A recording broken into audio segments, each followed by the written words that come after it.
vamos a ver cómo se controla la luz. Ese control es en realidad cómo lo vamos a medir. Esa parte es súper importante para que tú tengas un control correcto de colores, sombras y luces en tu imagen. Una parte importante es configurar la cámara a manera de iluminación artificial. En iluminación artificial solamente tienes que controlar un solo factor, que es el diafragma. ¿Por qué nada más uno? La sensibilidad tú la vas a mantener en lo más bajo que te permita tu cámara. ¿Por qué un 100?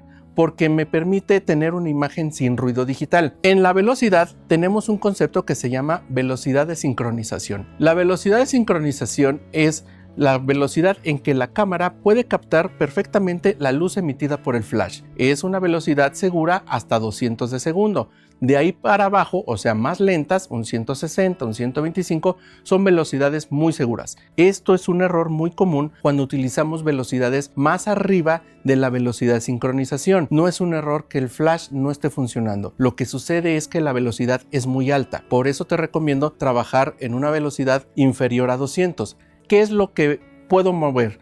El diafragma. Si yo cierro el diafragma, o sea, un valor 11, 16, 22, ya son diafragmas cerrados. Quiere decir que la imagen nítida de mi pastel va a ser muy grande. Si yo quisiera una zona más pequeñita, tengo que abrir el diafragma, un 5.6, un 4, un 2.8.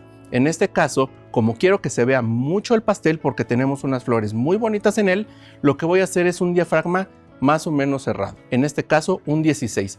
No te recomiendo el 22 porque ahí lo que sucede es que la foto empieza a vibrar un poco y se ve desenfocada. Entonces, es un dato un poquito técnico, se llama punto dulce. Voy a utilizar un 16. Eso me va a permitir una foto con buena nitidez y con buena profundidad de campo. En este caso, como no vamos a utilizar un exposímetro, lo que vamos a hacer aquí es colocar a la mitad de potencia el flash y hacer un disparo. ¿Por qué la mitad de potencia? Porque eso te va a permitir darle más potencia o menos potencia. Eso va a determinar si la imagen está subexpuesta o sobreexpuesta. Voy a hacer un disparo de prueba y evalúo en la computadora. Como podemos ver, la fotografía nos quedó sobreexpuesta, es decir, más clara de lo que necesitamos. ¿Cómo vamos a poder saber qué tanto poder le vamos a quitar a nuestro flash? En Lightroom vamos a revisar nuestra imagen. Si se fijan, aquí en revelar tenemos esta parte de exposición. En esta parte de exposición podemos disminuir la cantidad de luz que tiene la fotografía y veo que el valor de difusión es como el que yo tengo en el set. Entonces me está diciendo que yo estoy sobreexpuesto 2 pasos. Lo único que voy a hacer es bajar aquí la potencia 2 pasos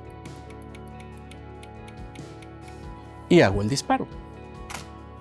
Y la siguiente foto ya tiene el valor de difusión correcto. Te explico un poquito más de cómo funciona un flash. El flash siempre va a tener una potencia máxima y una potencia mínima, pero dentro de ello va a tener una gradación de potencias. A cada división le vamos a llamar paso. Un paso, recuerda, es un diafragma, es una F. Es lo que tú trabajas en tu lente. Un F4 a un 5.6 es un paso. De 5.6 a un 8 es otro paso, pero del 4 al 8 son 2 pasos. En este caso, si tú te fijas, aquí tenemos 1, 2, 4. Quiere decir que es un medio, un cuarto, un octavo, un 16avo del 1. El 1 es la potencia completa y cada esto es una fracción.